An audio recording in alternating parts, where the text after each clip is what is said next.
Hello, souls and demons, and welcome back. Today is part 3 of I Found My Likeness in a Torture Game, written by Cecily, 1987. And with that, sit back, grip your seats, and enjoy the show.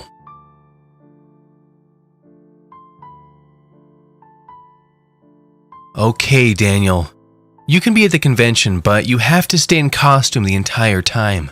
I mean it. Don't even take it off in the restroom, unless you're in a stall.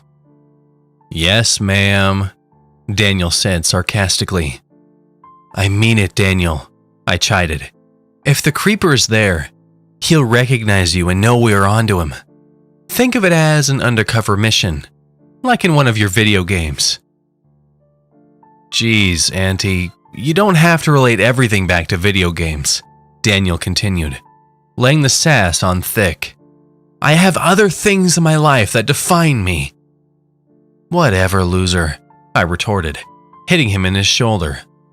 Don't call me Auntie, like I'm an old lady. I'm heading over to the convention hall early. Since I leaked to everybody you were going to make a surprise appearance, it will be packed. Fine, off you go, Watchman. Be sure to film as much of the crowds as you can.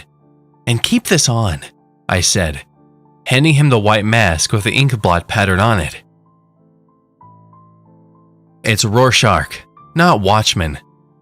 There isn't a character named the Watchman, Daniel said with a good amount of nerd rage. Of course I knew this, but I like to tease my nephew sometimes. Maybe I was used to letting the people around me think I was dumber than I actually was. Some sort of survival mechanism, I guess. Daniel headed out like a man on a mission, and I went to meet with Mel, Tony, and the new guy out in the living room. Mel stood when I entered the room, and so did the other two gentlemen, like I was some sort of royalty. I told them to sit, as I sat on the couch across from them. The giant frames of all three men looked comical across from me, Mel being the biggest of the three. His linebacker frame, dark skin, and hints of intricate Samoan tribal tats, peeking out on his wrists and neckline, making him an intimidating sight. Next to him was Tony, the friendly face of the security guard tag team. He was a retired detective, with graying hair and a pot belly. I'd seen him use his unthreatening manner to get the drop on people. He was always quick to smile and talk down a potential combatant. But if things got hairy, he was quick with a leg sweep and quicker cuffing anybody that looked at me wrong.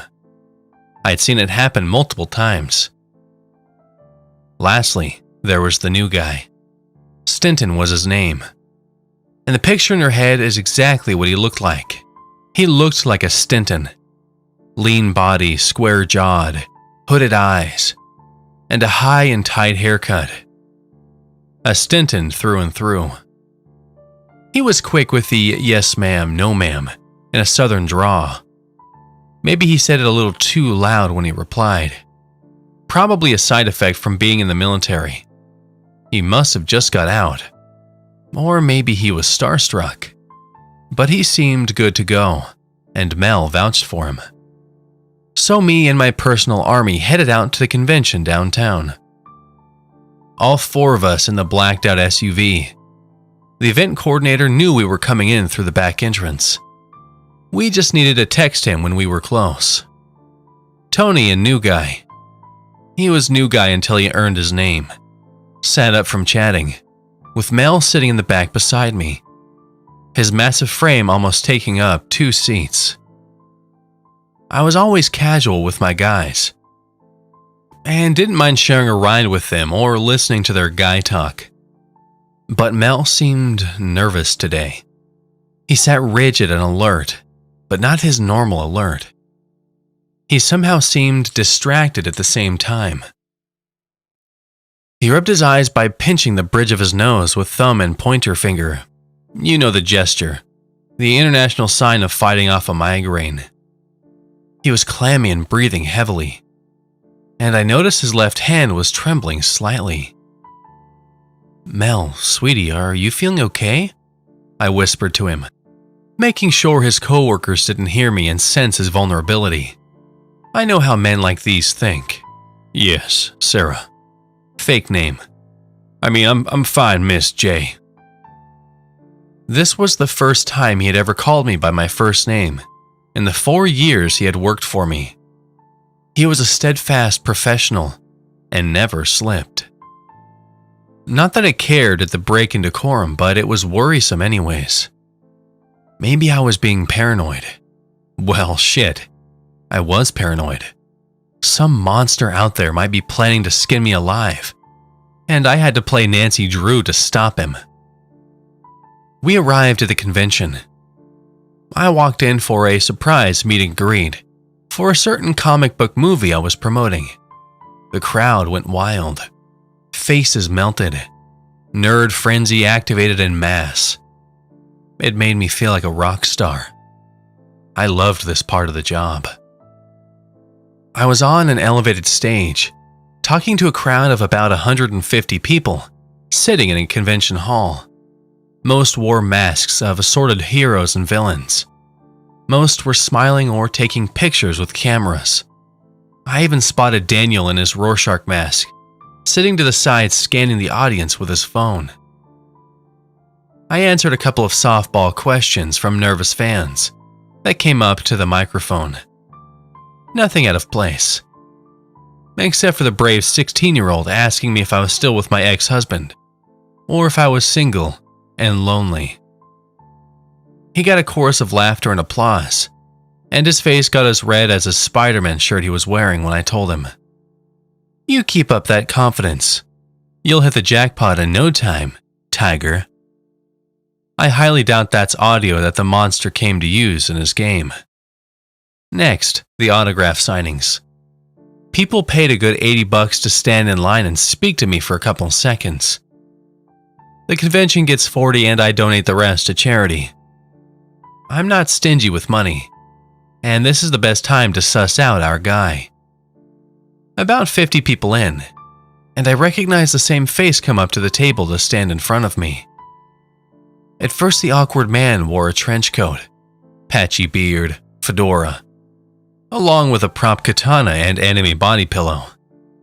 It was a good meme. He could hide in plain sight by displaying his creepiness as a gag. The first time he came through the line, he was too nervous to say anything. I smiled and signed a poster he had in his hand. His face grew red with embarrassment, as he obviously wanted to speak to me. He didn't. He realized he was holding up the line and shuffled off quickly. The second time I recognized him immediately by his lanky frame, beard, and close-set beady eyes.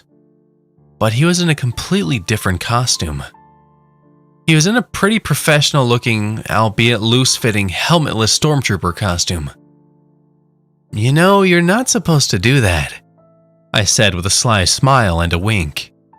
It was usually against convention rules to double dip by getting back in line, even if you were willing to pay again. He swallowed hard and pulled out a smudged-up Android phone from somewhere behind his back. "Do you want me to say something for your followers online?" I guessed. My heart leapt a little. This guy was feeling more and more like our guy. Yes, Miss J. I would," the man said with a severe stutter, at a volume too loud for a face-to-face conversation. He turned on the camera and started recording me. I gave my practice smile and waited for him to give me a prompt for what to say. Can you say, "I love you"? I can say I love all my fans. Is that enough? I asked, while scrunching up my nose and feigning confusion. "No," came back his voice, even louder than before and without the stutter. "I need you to say, 'I love you,' and then say my name. It's important." Tony, who had been sitting to my left, pretending to play on his phone, stood up swiftly and leaned over to look squarely at the guy. "I think you should move along, friend. You're holding up the line full of other fans." And I do remember you coming through already today. So why don't you call it quits before you create a situation you can't just walk away from?" No. The red-faced stormtrooper stuttered in defiance to being confronted by an intimidating male presence. His nervousness made his stutter return tenfold. No, you have to say, I love you. As enthralled as I was with what was coming next, I have to admit that Tony did his job superbly. He swiftly turned to me and ushered me to my feet. "Let's take 5 backstage, Miss J," he asked nonchalantly, and ushered me quickly behind the display wall they had set up behind me. The crowd immediately started booing the aggressive stormtrooper and pelting him with trash and empty water bottles. New guy got on the other side of me, bravely defending me from rogue Monster Energy cans. Before we slipped backstage, Tony looked over to see Mel just standing there, staring out at the crowd like nothing was happening. "Hey partner, can I get some help over here?" Mel jumped to attention and looked at Tony in surprise, his 1,000-yard stare gone in a heartbeat. "Escort out the Tango on my 6 while I secure the boss lady." It didn't take a tactical genius for Mel to figure out who the Tango was, and Mel finally marched into action as me, Tony, and New Guy disappeared into a backstage hallway. Staffers let the rest of the crowd of fans know I would be taking a small break, and they slowly calmed down, as Mel and event security removed the troublemaker. I was super concerned, both with Mel's behavior and stutter stormtroopers. The stormtrooper was definitely wanting me to call him Kilo, right? Well, whatever. The rest of the event went off smoothly, and I was confident in the fact that Daniel had filmed the whole encounter for us to analyze later. And if Mel had unasked himself, he would have tried to get Stutter Trooper's last name change, I swear. He would have gotten Stutter Trooper's full name and info before the guy was cut loose from the building. After my time at the event was over, New Guy went out back to pull the car around, and Mel and Tony escorted me around to shake hands and say goodbye to certain event coordinators. I could tell that Tony was upset with Mel, and Mel was embarrassed by his performance today. Nothing was said between them, but I could feel it coming off their masculine macho auras. The awkwardness was palpable, like being stuck between 2 stray tomcats that had to follow you around. We entered a long service tunnel that ran towards the back of the event hall and outside into the VIP parking area. These hallways were always tight corridors with hard angles and low lighting. I had picked up enough military jargon and reasoning from my time in war movies and listening to my guys to know they were perfect for ambushes.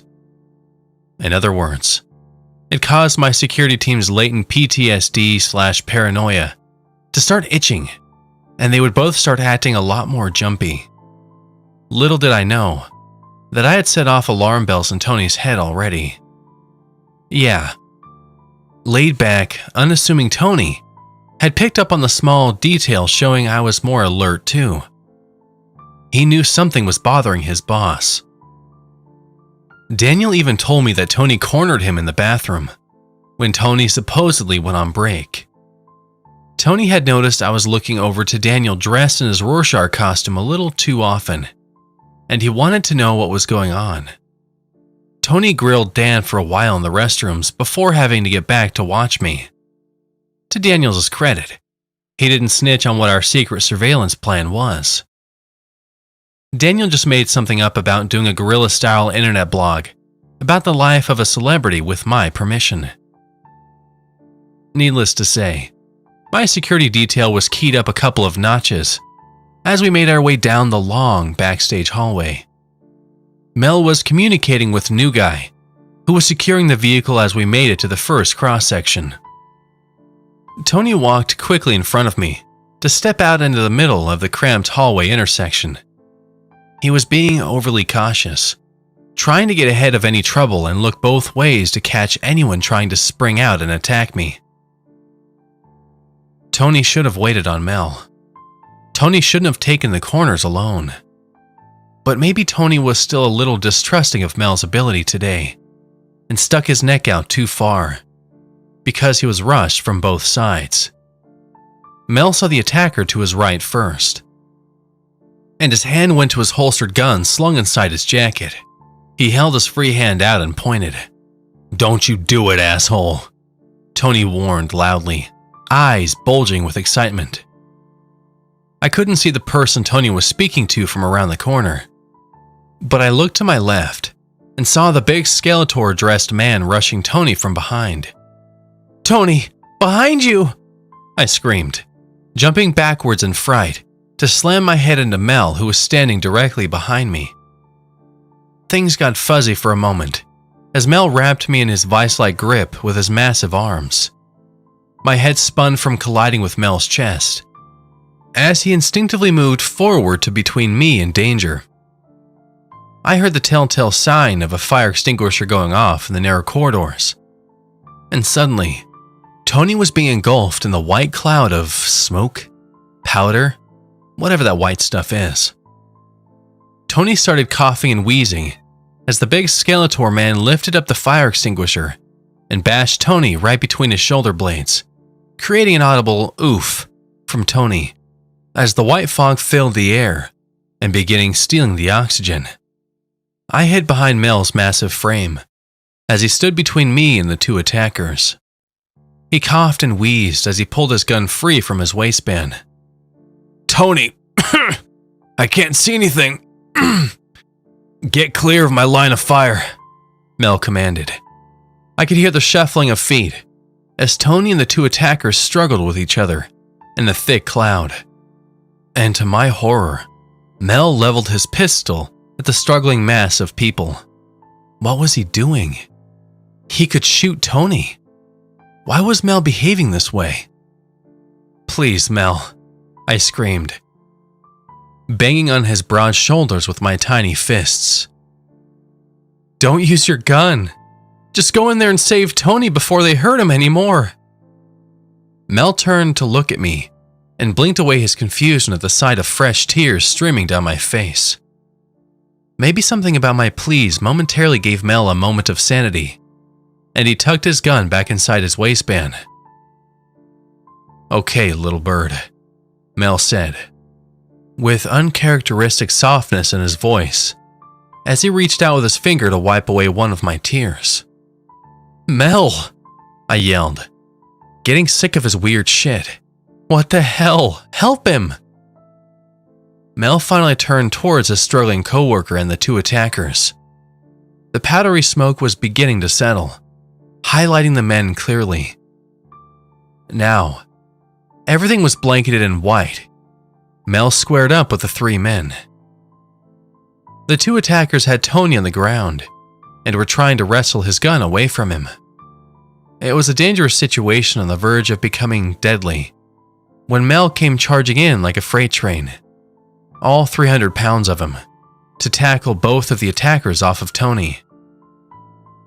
All four men were now wrestling on the ground, and soon all four were screaming as one of the idiots had pepper spray and let it loose on Mel, Tony, and Skeletor, contaminating all of them with the burning liquid. I was so enthralled with the scuffle in front of me that I didn't hear the third attack sneaking up behind me. "Keep your mouth shut and come with me, bitch." I spun around to see him, Stutter Trooper, wearing his helmet, one of his hands held out holding a large knife, the other a pair of handcuffs. You put these on and come with me. You do it fast and nobody gets hurt." "What do you want from me?" I demanded. Shut up, bitch. Put these on or I'll... I don't know what came over me. I saw red and gave Stutter Trooper a swift kick to the nuts. He yelped and dropped his knife between us. He went to reach for the knife, and I slid it behind me with my foot. Hindsight being 20/20, it was wrong to send a knife sliding towards the bad guys fighting behind me. Stutter Trooper completely lost sight of his knife through the limited visibility of his stormtrooper helmet and must have aborted the plan. He took off fleeing past me, shoulder checking me hard in the process. He weaved between the 4 men fighting behind us and sprinted towards the exit at the long far end of the tunnel. Before I knew it, I was chasing after the asshole, only inches behind him. I had to do a lot of cardio to stay in shape, and this guy probably only ran in Call of Duty games. I felt the heat in my chest, heard my heart pounding in my ears. I wasn't on the back foot for once. I wasn't hiding and using others to fight for me. The creepers had come into the open, and I was going to get my answers. That's when Stinton earned his name. He was no longer New Guy when he popped out from behind a display case and clotheslined stutter troopers. "Hold him, New Guy. Stinton," I screamed with warrior fury. Stinton did as commanded and rolled my would-be abductor on his back, slapping away the stormtrooper helmet and raising his fist to threaten the weirdo if he had any idea to fight back. This was my time. And I would be lying to all of you readers if I said I hadn't thought of a moment like this multiple times since discovering that damn game. I would fall asleep fantasizing about how it would feel to have the asshole strapped down in the kill room instead of me for once. But I had to move fast, so I scooted over to leaning close to whisper into Stinton's ear. He was already blushing, so this would be easier than I thought.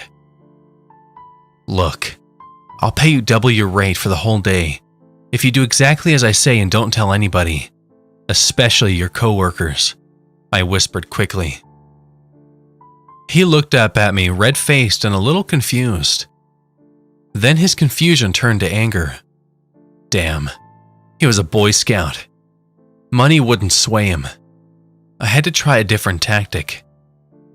I need somebody I can trust. I put my hand on his shoulder and peered into his eyes deeply. I promised to explain everything, but first, you must listen. That did it. A look of stoic determination crossed his face, and he nodded curtly. "Take a picture of his license and take his SIM card," I ordered quickly. Stutter Trooper protested as the much stronger Stinton began manhandling him. I kicked him in the stomach when he started to squirm too much. "Why are you after me? Tell me now, before I get my hacker friends to turn your life upside down and frame you for all types of bad shit. If you talk, I might call off my man here from visiting your mom's house to arrange a CO2 leak," I screamed at him. Stinton looked at me in general horror. I was a little horrified by myself, too. Being afraid for so long had transformed to overwhelming anger, which in turn scared me. But no matter. Stutter Trooper believed me and about shit himself. "Some guy on Discord," the creep blurted, his beady eyes bulging. "Been paying with Bitcoin for the strangest stuff. Been asking for favors from the fab community. He puts a big price tag on the most obscure stuff, but he always comes through. It always shows receipts." "Herald of the Void?" I asked. Stutter Trooper grimaced in confusion and continued like I didn't say anything. I guess my reaction would seem like nonsense to anybody who didn't know what I was referencing. "All of a sudden, 2 hours before you show up on the con, he offers 10 Bitcoin for a list of voice lines he wants from you. Real weird stuff, too. Said you had to be in distress for most of them. He says he doesn't care how we get the lines. So we were just gonna restrain you for a while and let you go after we get the audio we needed, I promise." "So, do you know anything about a video game?" My interrogation was cut short by the deafening sound of a gunshot ripping through the hallways and past my eardrums at supersonic speed. Stinton let go of Stutter Trooper and jumped up next to me, gun already in hand, as ringing assaulted me like an aftershock. Even through my ringing ears, I could hear the distinct cries of pain coming from a cross-junction in the hallway, where the 4-person melee was happening just seconds ago. Now I saw nobody but a man laying on the ground, covered in fire extinguisher powder. It was Tony. "Tony!" I screamed in horror, forgetting Stormtrooper and sprinting off towards him. "No, ma'am," Stinton said, as he pulled me behind him and began running towards his downed coworker. I held onto the hem of his coat as we made our way down the narrow hallway, all the while expecting another gunshot to come flying towards us from an unknown shooter. I must have gone into shock, but the next thing I remember was looking down at Tony, his belly oozing blood, his face pale. I held his hand and must have asked him a million questions as Stinton called 911. Tony pulled me close to whisper in my ear, just like I had done with Stinton seconds earlier before. Even back then it seemed like a game, a silly adventure, a movie I would play part in. But now my friend was dying, and what he told me chilled my heart to the core. "It was Mel," Tony wheezed. "Mel shot me and ran. He escaped with the others." Mel was the ringleader. Mel commissioned the game. He was obsessed with me. And now, he had just attempted to murder anyone standing in his way of me.